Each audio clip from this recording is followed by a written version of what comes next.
வெயில் காலத்தில் ஏற்படும் ஹீட் ஸ்ட்ரோக்ஸ் எனப்படும் வெப்பவாதத்தால் சென்னை அருகே கட்டட பணியில் ஈடுபட்டிருந்த வட மாநில இளைஞர் உயிரிழந்தார்.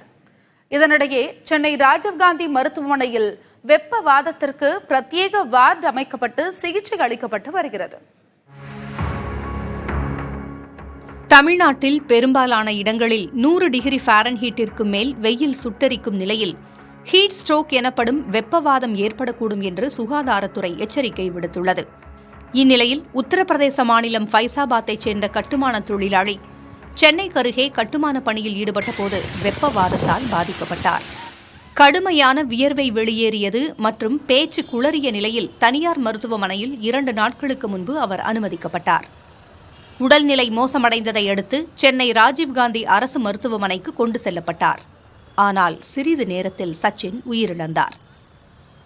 இதனிடையே ராஜீவ்காந்தி மருத்துவமனையில் 5 படுக்கைகள் கொண்ட தனி வார்டு அமைக்கப்பட்டுள்ளது. அதில் மேல்மலையனூரைச் சேர்ந்த இளைஞர் சிகிச்சைக்காக அனுமதிக்கப்பட்டுள்ளார். கொத்தனார் வேலையில் ஈடுபட்டிருந்தபோது திடீரென அவரது கணுக்கால் பகுதி உணர்வற்று போனதை அடுத்து அவர் மருத்துவமனையில் சிகிச்சைக்காக அனுமதிக்கப்பட்டார். பரிசோதனை செய்ததில் அவருக்கு வெப்பவாதம் இருப்பது கண்டறியப்பட்டது.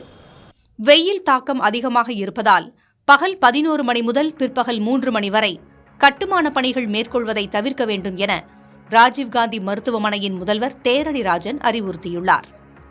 நமக்கு இதுக்கென்று பிரத்யேகமாக 5 படுக்கை வசதிகள் கொண்ட நம்ம வார்டு வச்சிருக்கோம். வீட்டுக்கு மட்டுமே அதில் குறிப்பாக ஏர் கண்டிஷன், அந்த வார்டு ஏர் கண்டிஷனாக இருக்கணுன்றது நமக்கு டைரக்டர் ஆஃப் மெடிக்கல் எஜுகேஷன் உத்தரவுப்படி நம்ம அதை ஏற்பாடு பண்ணியிருக்கிறோம். இன்னொன்று அங்கே ஐஸ் பேக்ஸ் வச்சிருக்கோம் ரெடியாக. அதே மாதிரி வெட் பிளாங்கெட்ஸ், அந்த பிளாங்கெட்ஸ் எடுத்து உடனடியாக போட்டால் அதோடைய டெம்பரேச்சர் குறையும். அது சம்பந்தப்பட்டது. இது ஒரு உறுப்பு மட்டும் பாதிக்காது. அதாவது அந்த உடல் ஏற்படுகின்ற அந்த வேதி மாற்றத்தினால் பல உறுப்புகள் பாதிக்கப்படும். ஸோ அதனை எப்படி டேக்கிள் பண்றதோ அதுக்கேற்ற மருத்துவர் குழுவும் இருக்குது. இன்றைக்கு துர்பாகியமாக என்ன பார்த்தீங்கன்னா, ஒருத்தர் ஒரு இளைஞர் 25 வயது நபர். அவர் உத்தரப்பிரதேச மாநிலத்தை சேர்ந்து கன்ஸ்ட்ரக்ஷன் ஒர்க்கில் இருந்திருக்காரு. அவரும் காலையிலேருந்து கடுமையாக இந்த கன்ஸ்ட்ரக்ஷன் ஒர்க்கில் இருக்கும்போது திடீரென்று அவருக்கு வேர்வை ஏற்பட்டு மயக்கமுற்று சுயநினைவு இல்லாமல் ஒரு தனியார் மருத்துவமனை விவரிக்கப்பட்டு அவர் அங்கிருந்து நம்முடைய மருத்துவமனை வரும்பொழுதே வரும் வழியில் இறந்து விட்டார்.